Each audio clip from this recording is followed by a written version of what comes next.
Hello everyone, welcome to Subject Planet. In this video, we will going to discuss thrust and pressure. इससे पहले की जो videos थी उसमें हमने ग्रेविटेशन चैप्टर को के दो वीडियोस में डिस्कस किया था। ये ग्रेविटेशन चैप्टर के छोटे छोटे से कुछ टॉपिक हैं जिसको इस वीडियो में हम कम्प्लीटली कवर करने वाले हैं।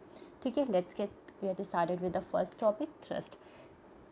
जैसे हम लोगों को पता है कि जो फोर्स होती है, फोर्स के बारे में हमें पहले से हम फैमिलियर हैं उससे। ठीक है, फोर्स क्या होता है, can be applied on surface in any direction. जिसे हम क्या कर सकते हैं, सरफेस के किसी भी डायरेक्शन में अप्लाई कर सकते हैं। ऐसे अप्लाई कर सकते, ऐसे अप्लाई कर सकते, किसी भी डायरेक्शन में अप्लाई कर सकते हैं। लेकिन जब हम उसी फोर्स को अप्लाई करते हैं परपेंडिकुलर डायरेक्शन में, ठीक है, जब सेम फोर्स को हम अप्लाई करते हैं परपेंडिकुलर डायरेक्शन में, normally on a surface, that is known as the thrust. तब उस टर्म को हम क्या बोलते हैं, थ्रस्ट बोलते हैं। तो थ्रस्ट क्या होता है, thrust is the force. Thrust भी क्या है, एक फोर्स है जो एक्ट करता है नॉर्मली ऑन द सरफेस। ठीक है बात। Thrust exerted by a body on a surface is equal to the weight of the body. जो थ्रस्ट है, यहाँ पे क्या लग रहा है, ये थ्रस्ट लग रहा है, ठीक है, फोर्स लग रही है। ये जब इस पे सरफेस पे जब एक्ट करता है तो इक्वल किसके होता है, वेट ऑफ द बॉडी। जिस बॉडी से हम इस पर थ्रस्ट लगा रहे हैं, फोर्स लगा रहे हैं, उस बॉडी के वेट की ये इक्वल होता है। तो थ्रस्ट क्या होता है, is the force acting normally on a surface. ठीक है, जो थ्रस्ट एक्सर्ट होता है वो क्या होता है, वेट ऑफ द बॉडी के इक्वल होता है। It is a vector quantity. ये वेक्टर क्वांटिटी होती है। क्यों वेक्टर क्वांटिटी होती है, क्योंकि हम इसे क्या करते हैं, किसी डायरेक्शन में अप्लाई करते हैं। यहाँ पे क्या लग रहा है, थ्रस्ट लग रहा है इस केस में। ठीक है, इस केस में क्या हो रहा है, थ्रस्ट अप्लाई हो रहा है। वुडन बॉक्स पे हम क्या करें, परपेंडिकुलर कोई फोर्स लगा रहे हैं, तो यहाँ पे क्या लग रहा है, थ्रस्ट लग रहा है। ठीक है, तो ये थ्रस्ट क्या है, किसी डायरेक्शन में लग रहा है, नॉर्मली लग रहा है, तो और ये इस थ्रस्ट का कुछ मैग्नीट्यूड भी होगा, तो इसलिए ये कैसी क्वांटिटी है हमारी, वेक्टर क्वांटिटी ही होता है। जैसे थ्रस्ट होता है, जैसे थ्रस्ट फोर्स है, वैसे ही थ्रस्ट है। इसकी जो एसआई यूनिट होती है न्यूटन होती है, और सीजियस यूनिट क्या होती है, डाइन होती है। ये हो गया हमारा थ्रस्ट। अब बात करते हैं प्रेशर क्या होता है। जब हम थ्रस्ट लगा रहे हैं बॉडी पे, ठीक है, ये हम फोर्स लगा रहे हैं परपेंडिकुलर, ठीक है, तो ये किस पे, इसका जो इफ़ेक्ट होता है, ठीक है, वो किस पे डिपेंड करता है। इसका जो इफ़ेक्ट होता है, कुछ ना कुछ तो इफ़ेक्ट पड़ेगा ना। ठीक है, वो इसका जो थ्रस्ट का इफ़ेक्ट होता है, the effect of the thrust, वो डिपेंड किस पे करता है, एरिया पे डिपेंड करता है, किस एरिया पे लगा रहे हैं। एक हमारी होती है लार्जर एरिया। कैसी एरिया है ये हमारी लार्जर एरिया है, और ये हमारी क्या है, एक स्मॉलर एरिया है। ठीक है, अगर हम लार्जर एरिया पे थ्रस्ट को अप्लाई करेंगे, ठीक है, अगर हम लार्जर एरिया पे थ्रस्ट को अप्लाई करेंगे तो थ्रस्ट कैसा होगा हमारा, कम होगा। ठीक है, प्रेशर थ्रस्ट कैसा होगा हमारा, कम। फोर्स कैसा होगा, कम होगा। उसी जगह पे इसी थ्रस्ट को, परपेंडिकुलर फोर्स को अगर हम स्मॉलर एरिया पे अप्लाई करते हैं तो उस केस में क्या होता है, हमारा थ्रस्ट ज़्यादा होता है। For example, if you stand on a loose stand, अगर एक लूज सैंड है, उस पर आप खड़े होते हो, जैसे ये सैंड है, सपोज कर लेते हैं ये यहाँ पे सैंड है। ठीक है, अगर आप यहाँ पे खड़े होते हो, ठीक है, तो आपकी जो फीट है वो क्या करते हैं, अंदर चले जाते हैं सैंड के। ठीक है, तो एरिया कैसा है, बहुत कम एरिया है। ठीक है, और अगर इसी केस में आप क्या करो, इस सैंड पे लेट जाओ, ठीक है, तो इस केस में क्या हुआ, एरिया तो ज़्यादा हो गया। ठीक, तो हमने क्या देखा कि जो इफ़ेक्ट होता है, अगर एरिया कम है, ठीक है, अगर एरिया स्मॉलर है, तो उस केस में इफ़ेक्ट क्या होता है, ग्रेटर होता है। इफ़ेक्ट कैसा होता है, ग्रेटर होता है थ्रस्ट का। ठीक है, हमने थोड़ा सा पुश किया, ठीक है, और वहाँ पे क्या होगा, थ्रस्ट मतलब वहाँ पे इफ़ेक्ट ज़्यादा दिखाई देगा। लेकिन अगर हमारा एरिया ज़्यादा है, ठीक है, लार्जर एरिया है, तो उस केस में क्या होगा, हमारा प्रेशर थ्रस्ट जो होगा वो क्या हो जाएगा, कम हो जाएगा। ठीक है, larger area thrust is less, अगर स्मॉलर एरिया है तो थ्रस्ट क्या हो जाएगा, ज़्यादा हो जाएगा। तो इस टर्म को हम रिप्रेजेंट ऐसे कर सकते हैं, थ्रस्ट क्या होता है, पर यूनिट एरिया पे अगर हमारा लग रहा है, ठीक है, किसी हम यूनिट एरिया पे अप्लाई कर रहे हैं, ठीक है, सपोज़ करो हम इतनी छोटी सी एरिया पे थ्रस्ट को अप्लाई कर रहे हैं, तो ये पर यूनिट एरिया पे जो हम फोर्स अप्लाई कर रहे हैं, ठीक है, परपेंडिकुलर फोर्स अप्लाई कर रहे हैं, तो इस टर्म को हम लोग क्या बोलते हैं, प्रेशर बोलते हैं। ठीक है, इस टर्म को हम लोग एक्सप्रेस किससे करते हैं, प्रेशर से एक्सप्रेस करते हैं। प्रेशर कैसी क्वांटिटी है? प्रेशर एक हमारी स्केलर क्वांटिटी होती है जिसकी जो एसआई यूनिट होती है न्यूटन पर मीटर स्क्वायर होती है एंड जिसे हम लोग पास्कल भी बोलते हैं, ठीक है। एंड सीजीएस यूनिट क्या क्या होती है इसकी? डाइन पर सेंटीमीटर स्क्वायर हो गई। तो ये बात हो गई हमारे प्रेशर की। प्रेशर क्या होता है? फोर्स पर यूनिट एरिया होता है, स्केलर क्वांटिटी होती है। उसी जगह जो थ्रस्ट होता है वो एक वेक्टर क्वांटिटी होता है और एक परपेंडिकुलर फोर्स होता है जो किसी सरफेस पे अप्लाई हो रही है। क्लियर है बात? नेक्स्ट हम बात करते हैं फैक्टर्स अफेक्टिंग द प्रेशर। कौन कौन से ऐसे फैक्टर्स हैं जो प्रेशर को अफेक्ट करते हैं? सबसे पहला फैक्टर अभी हम लोगों ने देखा, एरिया, किस एरिया पे हम लोग अप्लाई कर रहे हैं। सेकेंड फैक्टर क्या है? मैग्नीट्यूड, कितना मैग्नीट्यूड है उस थ्रस्ट का, जो फोर्स हम अप्लाई कर रहे हैं उसका मैग्नीट्यूड कितना है, ठीक है। तो जैसे लार्जर एरिया अगर लार्ज है, ठीक है, एरिया अगर ज़्यादा है तो थ्रस्ट क्या लार्ज एरिया पे जब थ्रस्ट को अप्लाई करेंगे तो उस केस में क्या होगा? प्रेशर कम हो जाएगा, लेसर इज द प्रेशर, ठीक है। सिमिलरली अगर लार्जर थ्रस्ट है, ठीक है, थ्रस्ट का जो फोर्स है उसका मैग्नीट्यूड अगर हम बढ़ा देंगे तो उस केस में प्रेशर भी क्या लगेगा? हमारा ज़्यादा हो जाएगा, ठीक। तो ये दो फैक्टर्स हैं जिन पे प्रेशर हमारा, जिससे प्रेशर हमारा अफेक्ट करता है। First one area and second one is magnitude. Clear है? Ways of increasing and decreasing, pressure को हम इंक्रीज भी कर सकते हैं और डिक्रीज भी कर सकते हैं। अगर प्रेशर को हमें इंक्रीज करना है, अगर प्रेशर को हमें क्या करना है? इंक्रीज करना है, तो उसकी एरिया को हम क्या कर दें? डिक्रीज कर दें, ठीक है ना।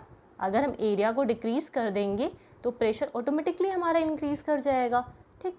जैसे हाँ, हम लोगों ने क्या देखा, हम जो नेल्स होती हैं, ठीक है, उसका क्या होता है, जो एंड होता है वो हम लोग क्या करते हैं? बहुत पॉइंटेड बनाते हैं, जिससे क्या होता है हमें लेस थ्रस्ट लगाना, लेस प्रेशर लगाना पड़ता है, लेकिन एरिया कम होने की वजह से, एज शार्प होने की वजह से क्या होता है? उस पर इफेक्ट ज़्यादा पड़ता है, ठीक है। ये बात समझ में आई? तो हमारे जितने भी घर में जो टूल्स होते हैं उनका भी क्या होता है? उसको शार्पन बनाते हैं, ठीक है। सेकेंड बात करते हैं जो होता है, जो प्रेशर होता है, अगर प्रेशर को हमें रिड्यूस करना है, ठीक है, प्रेशर को अगर हमें रिड्यूस करना है तो उस केस में हम क्या कर दें? उसके एरिया को इंक्रीज कर दें, तो प्रेशर क्या हो जाएगा? हमारा रिड्यूस हो जाएगा।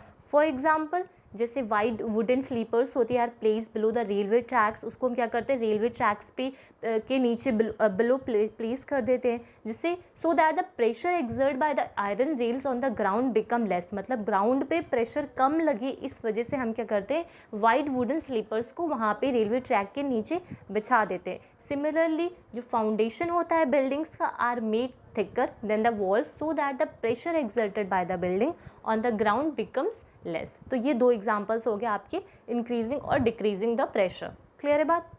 अब प्रेशर इन फ्लूइड, फ्लूइड क्या होता है? फ्लूइड भी क्या होता है? एक सब्सटेंस होता है। फ्लूइड क्या होता है? एक सब्सटेंस होता है विच कैन फ्लो, जो हम फ्लो कर सकते हैं, इज कॉल्ड द फ्लूइड। जैसे सॉलिड एक्सर्ट करता है प्रेशर अपनी वेट की वजह से, अपने वेट की वजह से सॉलिड क्या करता है? प्रेशर एक्सर्ट करता है, लेकिन किसी पर्टिकुलर एरिया पे।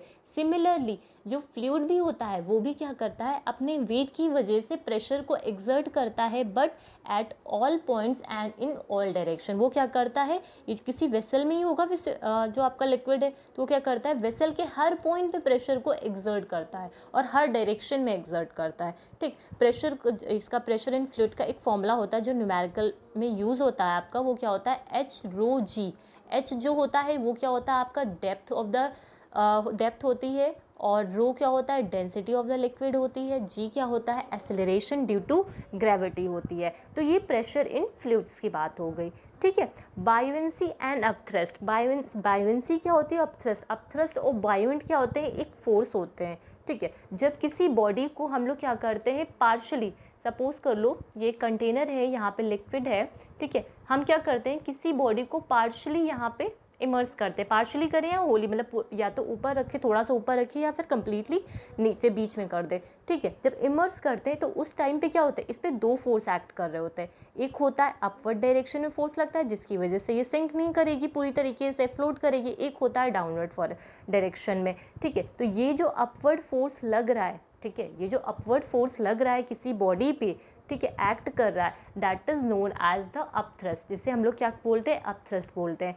ये जो डाउनवर्ड फोर्स है, ठीक है, जैसे हम लोग W से रिप्रेजेंट कर रहे हैं, तो ये किसकी वजह से लगता है? ये जो भी आपका बॉडी है उसकी वेट होता है, उसका वेट होता है जो डाउनवर्ड डायरेक्शन में लग रहा होता है। लेकिन फिर तो ये अपवर्ड फोर्स कहाँ से आता है? ये अपवर्ड फोर्स जो एग्जर्ट करता है वो ये लिक्विड एग्जर्ट करता है अपवर्ड डायरेक्शन में, और इस प्रॉपर्टी को ही हम लोग बोलते हैं बायोवेंसी।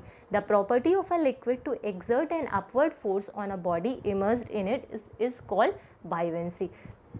फॉर एग्जाम्पल जैसे एम्प्टी कैन होते हैं, खाली कैन होते हैं, उनको क्या करो, पानी में डिप करने की कोशिश करो। जब डिप करोगे, अंदर की तरफ पुश करोगे, तो उस टाइम पे क्या होगा, आपको ऐसा लगेगा एक अपवर्ड फोर्स है जो उसको बाहर निकाल रही है। ठीक है, तो वो अपवर्ड फोर्स कौन सी फोर्स होती है? बायोवेंट फोर्स होती है, या फिर हम उसे बोल देते हैं अपथ्रस्ट बोल देते हैं।